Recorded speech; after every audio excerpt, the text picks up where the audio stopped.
ఉగాది పండుగ సందర్భంగా భక్తులతో ఆలయాలన్నీ కిటకిటలాడుతున్నాయి. కొత్త సంవత్సరాన్ని ఆనందంగా ఆహ్వానిస్తూ భక్తులు సంతోషంగా పండుగ జరుపుకుంటున్నారు. హిందూ పంచాంగ ప్రకారం చైత్ర శుద్ధ పాఠ్యమి రోజున ఉగాది పండుగను జరుపుకుంటాం. ఈ రోజు ప్రతి ఇంట్లో మామిడి తోరణాలు, మంగళహారతులు, ప్రత్యేక పూజలు నిర్వహించడం ఆనవాయితీ. ఆలయాలలో ఉన్న భక్తుల సందడి ఏ విధంగా ఉందో మా ప్రతినిధి అలేఖ్య బల్కంపేట ఎల్లమ్మ ఆలయం నుంచి సమాచారం అందిస్తారు.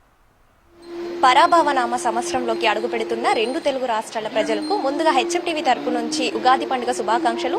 తెలుగు వాళ్ళు ఎంతో పవిత్రంగా భావించే ఈ ఉగాది పండుగ రోజే ఆలయాలన్నీ కూడా కిటకిటలాడుతున్నాయి. ఈ చైత్ర శుద్ధ పాడ్యమి రోజున వచ్చే ఉగాది పండుగ రోజునే తెలుగు వారికి నూతన సంవత్సరం ఆరంభమవుతుంది. ఈ పండుగ సందర్భంగా ఆలయాలన్నీ కూడా కిటకిటలాడుతున్నాయని చెప్పొచ్చు. ముఖ్యంగా ప్రస్తుతం నేను బల్కంపేట ఎల్లమ్మ ఆలయంలో ఉన్నాను. ఇక్కడ చూసుకుంటే అమ్మవారిని అందంగా అలంకరించి భక్తులకైతే అమ్మవారి దర్శనం ఇవ్వనున్నారు. పూలతో కావచ్చు, అమ్మవారికి మామిడి పండ్లు, ఆ తర్వాత గాజులు, ఆ తర్వాత పండ్లతో అమ్మవారిని, పోలేలతో కూడా అమ్మవారిని అలంకరించడం జరిగింది. ఎంతో ఘనంగా అమ్మవారిని అలంకరించారు. ఉదయం నుంచే అమ్మవారికి అభిషేకం, ప్రత్యేక పూజలు అయితే ఆలయ అర్చకులు నిర్వహించడం జరిగింది. ఇక్కడ దీనికి సంబంధించి అన్ని ఏర్పాట్లను కూడా అధికారులు చేయడం జరిగింది. నిత్యం కూడా అమ్మవారికి హారతి ఇస్తూ భక్తులకైతే అమ్మవారి దర్శనం ఇవ్వనున్నారు. ఈ రోజు ఉగాది పండుగ రోజున కుటుంబ సమేతంగా కూడా భక్తులు అమ్మవారితో అయితే అమ్మవారిని దర్శించుకునేందుకైతే రావడం జరుగుతుంది. ఇంకా ముఖ్యంగా ఈ రోజు ఉగాది పండుగ రోజు కుటుంబ సమేతంగా అందరూ కూడా ఉగాది పచ్చడిని చేసుకొని దానిని కుటుంబ సమేతంగా అయితే ఆ పచ్చడిని స్వీకరించడం జరుగుతుంది. అయితే ఇప్పుడు ప్రస్తుతం మనతో పాటు అయితే ఈ ఆలయానికి సంబంధించిన నిర్వాహకులు ఉన్నారు. ఒకసారి వారితో మాట్లాడి తెలుసుకుందాము. ఆలయ ఏర్పాట్లు కావచ్చు తెలుసుకునే ప్రయత్నం చేద్దాం.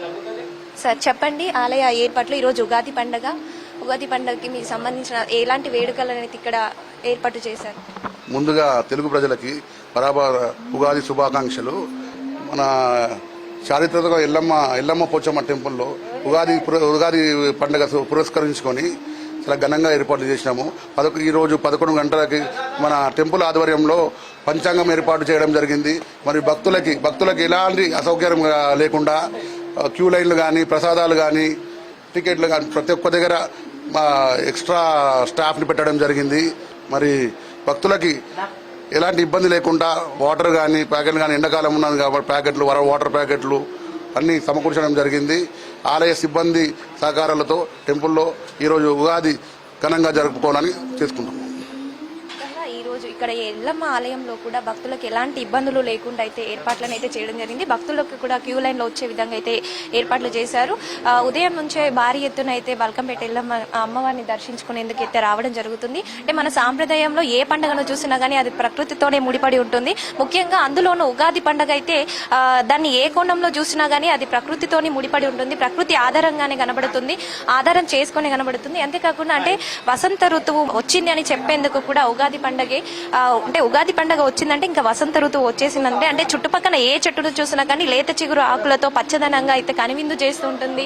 అంతేకాకుండా అంటే చుట్టుపక్కల ఏ చెట్టును చూసినా కూడా పచ్చదనంగా కనిపిస్తుంది. అంటే ఆ సంతోషం అంతా కూడా కోయిల పాటలో, నెమలి నాట్యంలో అయితే కనబడుతుంది. వసంతుడు చేసే ఆటలన్నీ కూడా మనసుకు కనువిందును చేస్తాయి. అంటే అలాంటి ఉగాది పండుగ రోజును, అంటే అలాంటి ఉగాది పండుగను మన తెలుగువారు ఎంతో ఘనంగా కుటుంబ సమేతంగా ఉగాది పచ్చడి చేసుకొని దాన్ని స్వీకరించి ఎంతో ఆనందంగా అయితే జరుపుకుంటారు. ఈ పండుగ రోజున ఆలయాలన్నీ కూడా సర్వద శోభయమానంగా మారి భక్తుల భక్తి, పూజారుల సేవ, ఆలయ వాతావరణం అంతా కూడా ఒక ఆధ్యాత్మికత అనుభూతిని అయితే కలిగిస్తుంది.